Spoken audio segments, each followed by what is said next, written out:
Good morning, good afternoon, good evening, good night, whatever time it is when you're watching this. Hey, how you doing? Made this video a couple days ago, then I deleted it, and I'm like, they don't want to hear about this. And I'm like, no, it's important. So I'm remaking it. We'll see how it goes here. This video is geared more toward guys out there that when your vehicle needs maintenance, you take it to a shop. When something around the house breaks, you call the repairman, or you just buy another one and be done with it. Those guys where you ask them to go get their toolbox, they bring you that little mini thing. It's got a hammer and a screwdriver in it, right? Not making fun of you guys. Not doing that. What I'm saying is take the time now. Go ahead and get you some tools on how to use them, okay? If you are preparing for a major event, well, even a minor event, okay? Minor event, I call a minor event something that lasts a couple weeks, couple months, okay? Major event, I consider that something that, yeah, a year plus, okay? If ever.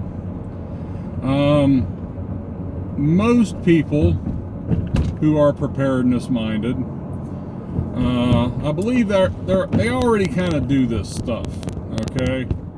But we have a lot of new people getting into preparedness. But I want to stress the fact how important it is how to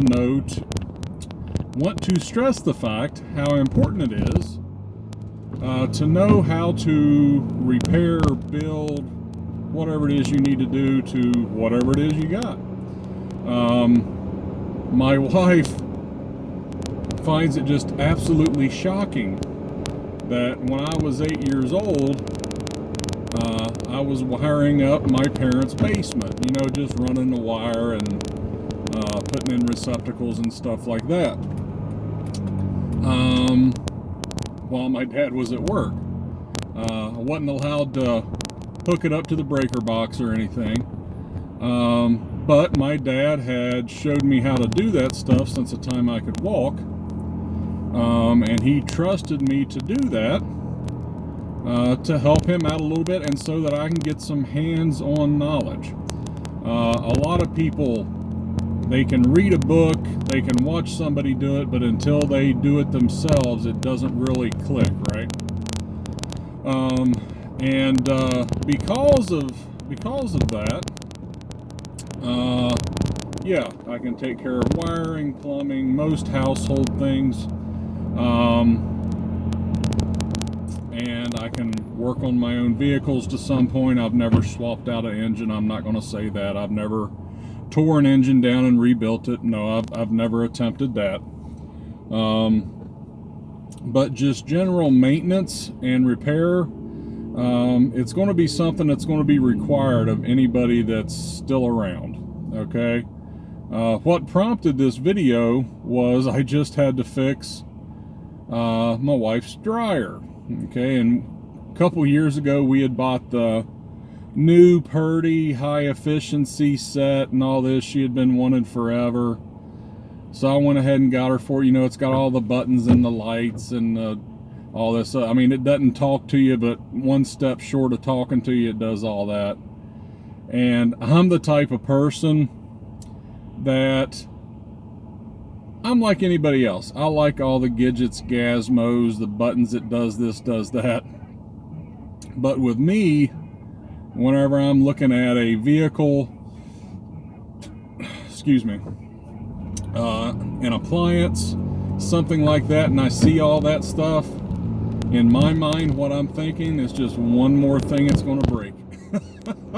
One more thing that I got to fix. Okay?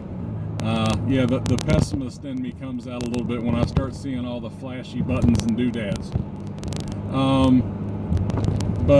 Yeah, the heating element had gone out in it, so I had to get a new one, and my oldest son and I tore down the old one, and I've worked on dryers.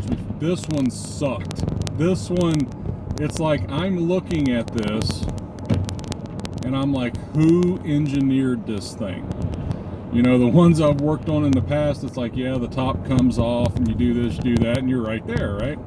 No, we had to take off the top, 2 different front panels, unplugging these wires, watching you don't break the plastic. I hate plastic so much because it seems like you always break something.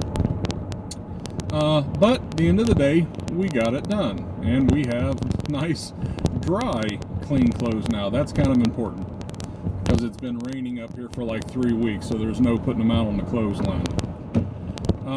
But just things like that. If I had called a repairman, that could have been a couple $100 repair bill. It would have almost been better to go out and buy a new one. But with this, it cost me a couple bucks and we're back up and running again. So it's good to get your hands dirty with some repairs and stuff. Now you get to see how things work, why things work a certain way, and that could be extremely beneficial down the road after an event. If you need to build something for whatever, or if you need to fix something that's very important, you're going to have a little bit of knowledge, a little bit of experience on how things kind of work. Yeah, it's funny, I was just telling my kids the other day, I got my first tool set when I was 8, like legit my own toolbox, my own screwdrivers, wrenches, my own toolbox. My own tools, not the baby tools, for real tools. And the first thing I did was my brother, he had this little toy tow truck, and I took it completely apart. And I put it back together. I mean, there's always some leftover pieces. I mean, that's just the way it is, but it worked fine, okay? But I've always been like that. I want to know how things work. I want to know why when you do this, that happens, and all that other stuff. But for the guys out there that maybe you don't do that, please go out, get you some tools. Tools can be expensive. I completely understand. Okay, trust me. As far as your hand tools, when I say hand tools, I'm talking about wrenches, sockets, ratchets, yeah, your pliers, channel locks, all those kind of things.